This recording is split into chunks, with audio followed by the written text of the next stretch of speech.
Think they're ready for it. You ready? Let's get it. So what's up, everyone? Just gonna be me today. Welcome to another episode of We Got Next. We do have a good amount in store. This won't be as long as other episodes that we've done in the past because I'm also trying to make sure to get out an NFT video for you all. We do have some major developments that did come out today as well that I'm looking forward to end up bringing to you all. So it'll be a good show. Make sure to, of course, as always, like, subscribe, and want you to turn on the notifications. You know, some of y'all might forget, so make sure to always tune in for us. But I'm one of your hosts of the show, Hayes, aka AO Shifty. Shout out to the homie Steven on Twitter at Steven_Springs. Make sure to continue to watch the Quick Slant. Steven is going to continue to provide a lot of quality information and content when it comes to different sports, especially during the offseason right now for college football, but then also when college football is back in the swing. That's honestly where I get all my news from. I don't even pay attention to as much college football. I'll listen to what Steven has to say. He'll give you the scores, the updates, and then his thoughts on the week. And then, of course, Penn State information. But then I follow college football more towards the end, or if it's like certain games. I don't have as much time to follow it all the time, so that's where I get it. So I recommend you all to end up doing that.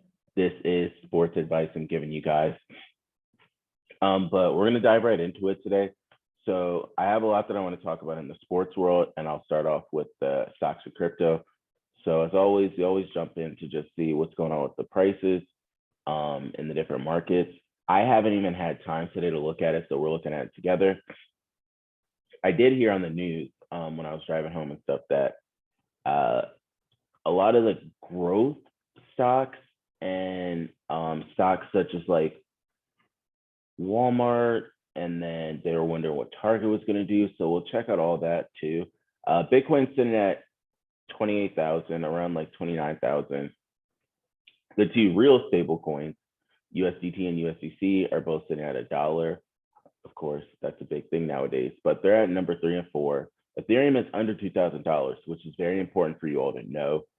It was trading at over 3,000, but also with Ethereum dropping and more people have started to become aware of Solana, people have started to switch over to Solana. Cardano is sitting at number 8.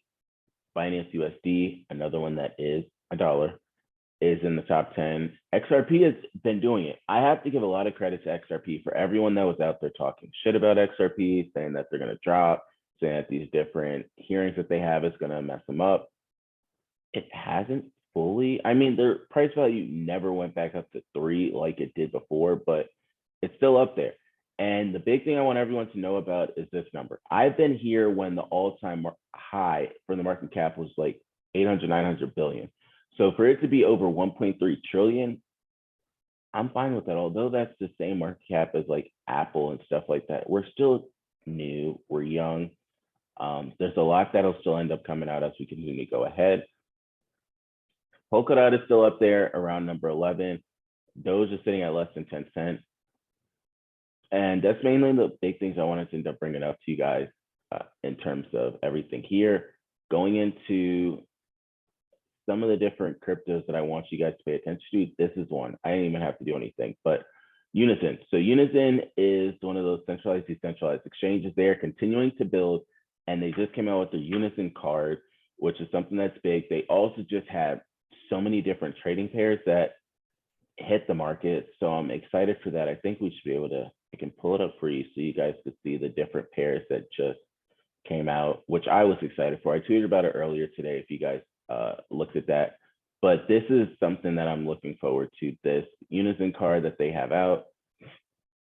Here are their different listing pairs. So they'll have Quant Network, they'll have Near Protocol, Ape, of course, you have to have that, everyone has it. Cosmos, USDC, which is good. Link is going to be there, BUSD, MakerDAO, Uniswap, Bitcoin Cash, and then PancakeSwap. So they have good ones that are going to be out on the market. I'm looking forward to that. If you don't know that much about Unizen, go check out one of my previous videos where I ended up talking about Unizen, because this is something that a lot of people do need to pay attention to. We're still so early Just do with the pricing at under $1. Not financial advice, but this is something I recommend a lot of people to go check out. And have to give credit to Dread Bongo for this because I just put up one of his tweets and I was able to find it. But that's the big things when it comes to Unizen. Another thing I wanted to end up just telling everyone about is DGods has raffles that you could do for whitelist spots, and also Famous Fox Federation does raffles too. Famous Fox Federation, you can create your own raffles and then you can end up selling it, dropping your different NFTs there. If I can find it, I'll end up doing that for you. And then DGods as well, they do, of course, various different raffles over there. But let's see if I can end up just pulling up the raffles without going into my account. I don't know if it'll let me. It may or may not let me. All right, it does. Cool. So I'll need you. Yeah, so here are just some of the raffles you can end up checking out on Famous Fox Federation. This one's dope. I wouldn't spend 33 dust because that's around, I don't know, paying like $66 for a ticket.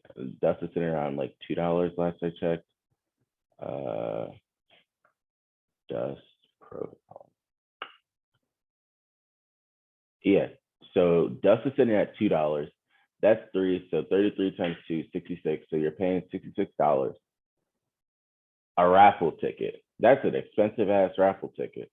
People will do it though, but it's a win for him. If he can sell all 3,333 raffle tickets, that's a good come up. I can't even lie. I personally wouldn't do it, but some people will. Then they have like the mad scientists that are going for 2 dust, which is much better. They have a citizen, which is going for 1 dust, which is something I might end up doing. Any of the 1 dust, you can almost best believe I will be looking into it. Can't say I will be getting it, but the 1 dust, I might be doing it. So on Famous Fox Federation, you can end up just going like by expiring soon. That's the best way I do it. So many other people do it as well. And you could just check out, it says 369 tickets were for sale and 317 are remaining. And then right here, it just gives you the updated amount. So that's an easy way to end up looking at it. Again, anything that is probably 1 dust, I would do. Again, not financial advice. You can risk your luck all you want to for more, but I wouldn't. But another thing you guys should do when looking into the different ones before you place a raffle, place a ticket in the raffle that they have, look up on Magic Eden or like Solana how much it's going for, like what the floor price is. So for example, something like this, I would do. It's 1.5 dust. I'd throw 1 in there, $2. That's fine. So something like that I would do. Then the other one that was up there, 1 dust, I would do something like that. But I would wait until the end just to see how many people are in the raffle. This one's early, so only like less than 10 people have taken part in it, but 2 days are left. So it's one of those I'd want to see with like damn near 10 to 15 minutes left, how it's looking. I wouldn't want to do it now. I'd want to wait on that. But then you could see like all the different attributes and stuff. But that's enough for that one. Same thing with DGods. They have like various different raffles throughout the week. So those are those 2 things that I want to show you. We'll segue into talking about some things in stock. And while I'm going over into the stock world, something else I just wanted to let you know. So Ledger has announced that they will have a browser extension, which is important because they've always just had the cold storage wallet. So for them to have the browser extension, this might have more people end up taking part in Ledgers because you'll probably have the browser extension and then have the cold storage wallet, which is something that I do really like. And I'm looking forward to seeing how that one goes. Robinhood is launching a self-custody Web3 wallet. Again, that's another one I got to see what they're going to do this time, just because during the whole GameStop thing, they fucked over so many people, and people are extremely disappointed, upset, annoyed as to how can you end up choosing one side over the other. So now they're trying to end up like lick their wounds, apologize, suck back up to the retail investors. Me personally, that wouldn't be my first wallet. I'm not having everything major in that one. Mainstream stuff, yeah, sure, you can go ahead and use it, but I personally would end up using like Slope Wallet, Phantom Wallet, MetaMask.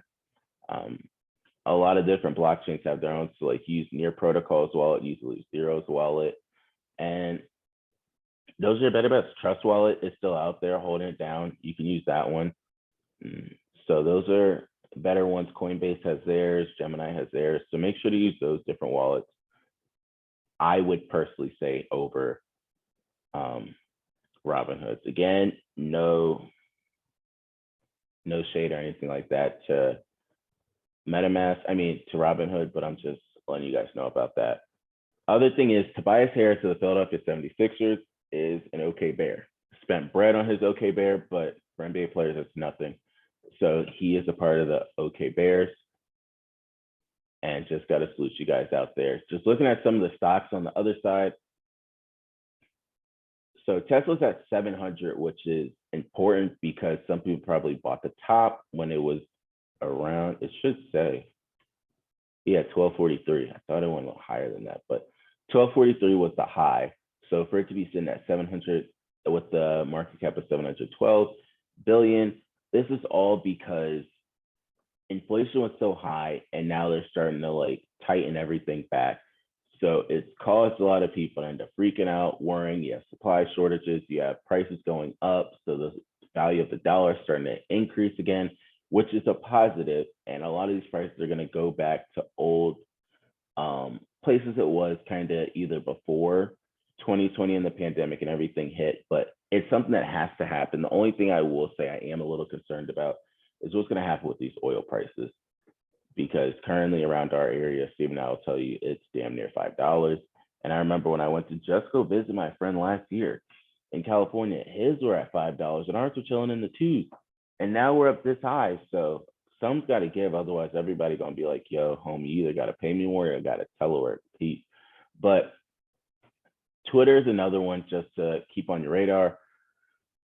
Just because of the whole Elon Musk situation of he was going to be buying Twitter. They just have to make sure that goes through because he's buying it for way more than it's worth now. That's personally why I'm still holding my shares in Twitter, because he's going to take it private.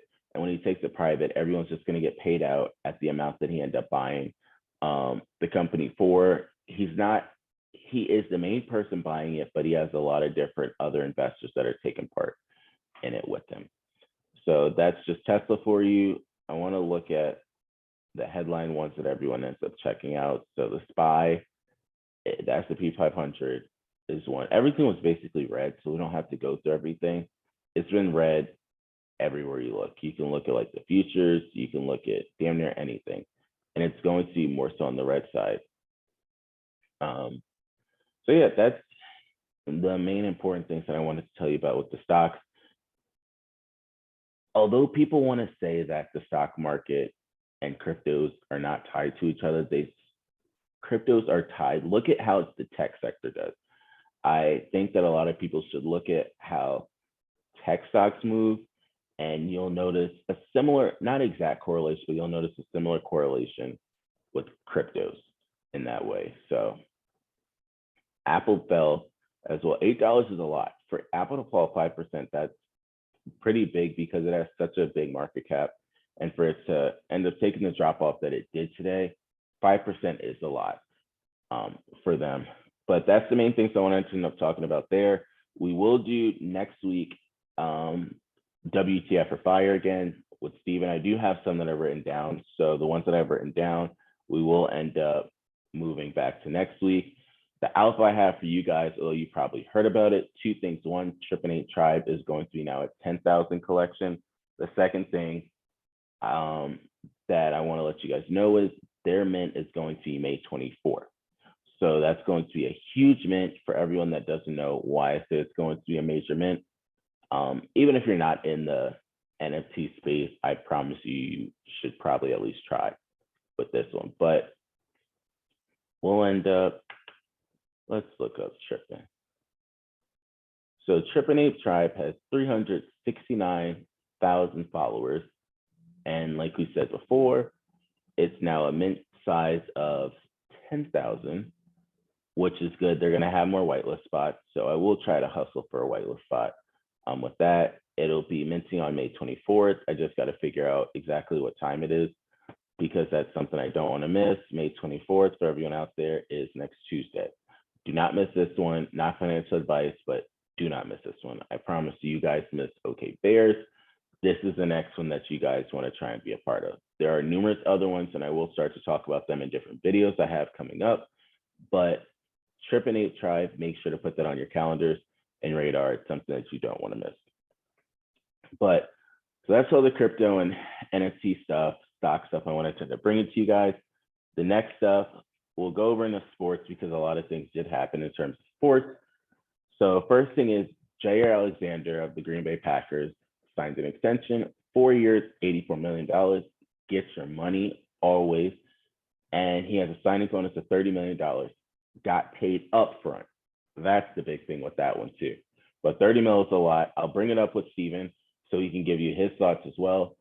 But that's a big contract. The other important thing is they continue to up the cornerback market.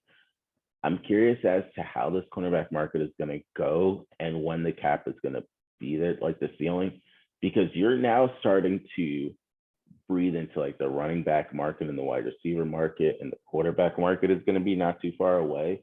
25 million. It was not always at 25 million. I remember when the low 20s, high teens was the ceiling for these cornerbacks.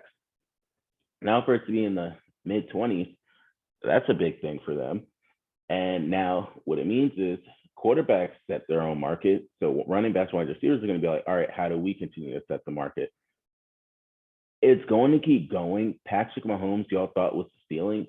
Patrick Mahomes was just the ceiling for that year. As long as all these caps of the salary caps go up, then the streaming rights services go up. They're working with Amazon. I'm pretty sure Apple is out there as well. You got Fox, you have ESPN, CBS. Everyone's going to get their money because they're paying them. That means advertisements and stuff is going to go up. It's all going to end up going up. That's all it's going to do. Then imagine if you're in states with taxes compared to no taxes. So everything's just going to go up. James Bradberry signed a 1-year deal with the Philadelphia Eagles. So that's the other cornerback spot. It'll be Darius Slay and probably James Bradberry. As long as everything goes well, that's how it'll end up being. We'll see, of course, during training camp and everything, how it ends up going. The goal is to get out to one of those games with the homies again this year. We always try to go see the Eagles, so I will try to bring out, try to record it while I'm out there for you guys, just so you guys can end up seeing just the Philly area and stuff of that nature. I'm also going to I'm trying to figure it out. I'm going to go to a Ravens game probably this year too. So I'll probably record out there, give you guys some content at both of those. Segueing into the NBA is the next thing I wanted to just talk about. So Rajon Rondo had his issues, and I'm not going to dive into Rajon Rondo. The bigger topic I want to bring up is a lot of these athletes get in trouble and stuff during the off season. And that's something that they have to figure out. A lot of these players don't have as many problems or issues during the regular season because they have something to keep their mind focused. They have all training camp, they have trainers, they're on their team. It's during the off season when shit goes wrong. And that's something that they have to figure out. How can they just stay out of trouble? You're getting all this money, and why the hell are you guys getting into trouble? So I want to know what is going to be done in terms of the players' minds. This is not on the commissioner, not on the league. These players need to end up knowing what's right from wrong. And we're not going to get into any of that. The other thing is Pat Bev has been on ESPN. I love or hate him. He does have good analysis when it does come to Chris Paul. When it's Chris Paul, he just hates the man. He is going to continue to talk about Chris Paul.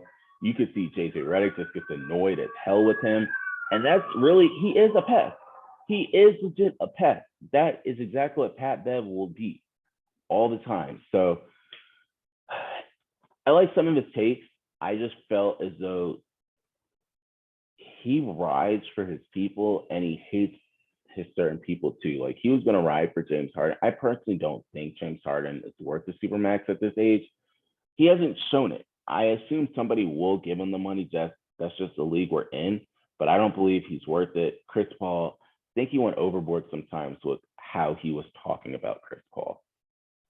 And there's a difference between you talking from experience and you just not liking somebody. And quite frankly, he just doesn't like Chris Paul.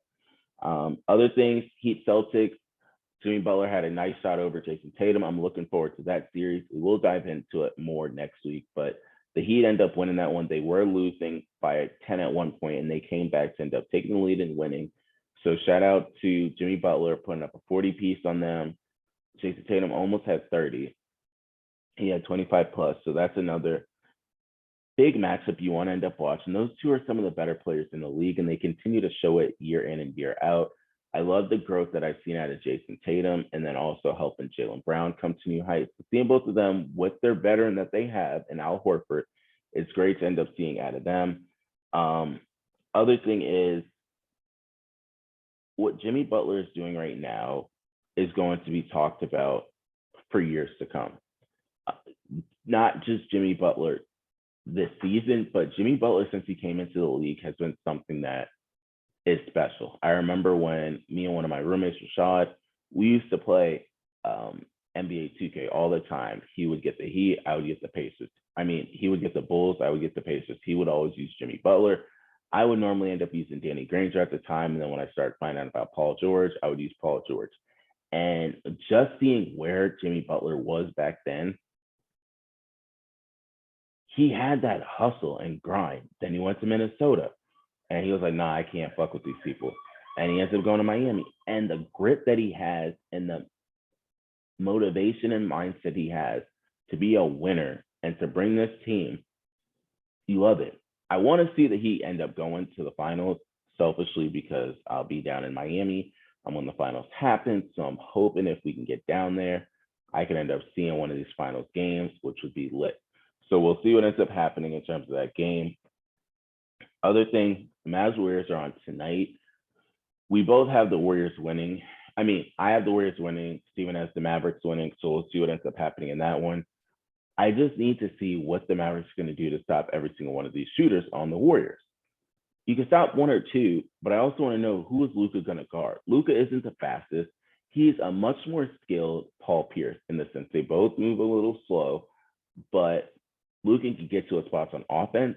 I need to see who's going to guard on defense. I don't think he's going to stay with Steph. Clay will be moving around all the time. Are you going to guard Jordan Poole? I don't know. You're too small to be on Draymond Green. Then are you going to be on Andrew Wiggins? What are you going to do? So you got to figure out where to put Luka and all that, just to see how that goes. NBA draft for everybody out there. The first pick in the draft goes to the Orlando Magic. So the last time they picked number 1, a lot of people might remember it. It was a guy named Dwight Howard, who they end up getting. Number 2 pick in the draft, it goes to the Oklahoma City Thunder. Number 3 pick in the draft goes to the Houston Rockets. Number 4 pick in the draft goes to the Sacramento Kings. Number 5 is Steven's Detroit Pistons. 6 is the Indiana Pacers. 7 is the Portland Trailblazers. And I stopped there just because it'll just keep going on and on and on. Top 7 is pretty good for you guys to end up looking at who you think might be the better players that end up making it out of there. I'm looking forward to seeing what OKC does, because Oklahoma City Thunder have the 2nd pick, the 12th pick, and the 30th pick. And I've been on record saying they should make the playoffs within the next 3 years, because you have all these picks. What are you going to be doing with all these damn picks? If you mess up every single one of these picks, and I said this, they should make the playoffs within 3 years. If they don't, they need to fire some people, because they have too many picks. You either need to bundle them all up, trade them, and get a better player, or get all your homegrown athletes that you're able to like grow and have them collaborate together. You have so many picks. If you mess up one, just get them out of there. Get another one. 3 in the first round this year to go with the team that you already have. I think it's something that 3 years is not asking too much. We can go back to my tweet on that, but in 3 years, within 3 years, they're going to be making it. The Houston Rockets have the 3rd pick and the 17th pick, which is another good thing. Big. Only thing is, and I was talking to Steven about this, John Wall has a player option of $40+ million. Why the hell does John Wall get paid? This is the only career where you don't have to play and you will still get your money. Football, basketball, how is this possible? How, Sway? You just don't want to play him because it's not going to work with your team, so you'll just pay him. Okay, that makes a lot of sense. Why the hell do you need to do that? But anyways, that's the Houston Rockets for you. They have the third pick and the 17th pick, and the Memphis Grizzlies have the 22nd pick and the 29th pick. Those are late round picks, but we'll see what ends up coming out of those picks. Finishing it off, that's really everything I wanted to end up talking to you guys about for today. Sports was a big thing that I wanted to just bring up. I wanted to talk to you guys about Trippin Ape Tribe. Again, I'll say it again, Trippin Ape Tribe, new collection size is 10,000, and it'll be minting on May 24th. It will be a big mint. I can see off rip, like after it goes in secondary, within like the first, I don't know, like 12 hours, I would say, not financial advice, I can see this hitting easily 20 sold. Looking at OK Bears, they were the first big one that had that run out the gate, but I can see Trippin Ape Tribe doing pretty well. Shrouded Playground's another one that's out there. Oak Paradise is another one that's out there. Great Goats. All of these have 100,000+ followers. And I think what Trippin Ape Tribe does, their art is dope. They've had so many people reach out to them. My goal is, if I can, to get like 3 to 4. I don't know if it'll happen that way, but that's my goal, to get 3 to 4, be able to flip 2, keep 2, and see what ends up happening. I'm excited to see how this rollout is. There's so much that can be done with this. It's cheap cost right now because one soul equals around $50, $51. But with this, do not be surprised, because they said they're going to probably factor it in terms of a dollar value, not always necessarily a Solana value. I could see it being a 3 to 4 Solana mint, which will equate out to around $200. So I could see that, because back in the day when it was like 2 soul mints that we were always seeing, 1 soul mint, 2 soul mint, 1.5 soul mint, it was around $200 that way. So this would be able to let them pay their costs and what they have. And they have so much they're trying to do. Their artwork is different. Although it's the same monkey concept, basically, most of them, the artwork is different. I like the drip that comes off of most of these different NFTs in the collection. But if I can even get 2, that'd be dope. I'll get 1. That's the easy part. I'll get 1. Because I've been putting a lot of Solana aside, so I'll be able to get 1 of them. But the hope is to get 3 to 4. So we'll see what ends up happening with that. But I'll end it with this, and I'll give you my quick thoughts. So with the 4 teams left in the playoffs, would you rather have, sorry, let me rephrase that. Who would you rather, out of these 4, take the last shot of the game for you? Would you rather Luka, Steph, Jimmy Butler, or Jason Tatum? Again, I'll say it. Which of these 4 would you rather have taken the last shot for your team with the game on the line? Luka, Steph, Jimmy Butler, or Jason Tatum? Believe it or not, so mine, I probably would say, just because he's done it so many times, Steph Curry. But that's the obvious answer for everyone. The person I will want you guys to start looking out for is Jason Tatum. Jason Tatum is not somebody to mess around with. Jason Tatum wants the ball. He wants to end up being that person. So does Jimmy, but Jason Tatum will pull up from damn near anywhere too. Not like Steph Curry range, but he will pull up for you guys. So that's really it with that one. Hopefully you guys enjoyed this. We're looking forward to end up seeing you guys again next week. But that's the would you rather. You can end up commenting down below. You can hit me up on Twitter, text us. It doesn't really matter. We appreciate all the support, the comments, the love that you guys continue to show. And my shout out for today is shout out Matt. So Matt, mac and cheese, macaroni, you know who you are. Just got to shout you out for just being a strong individual and going through all that you're going through. But with that, AO Shifty, we out.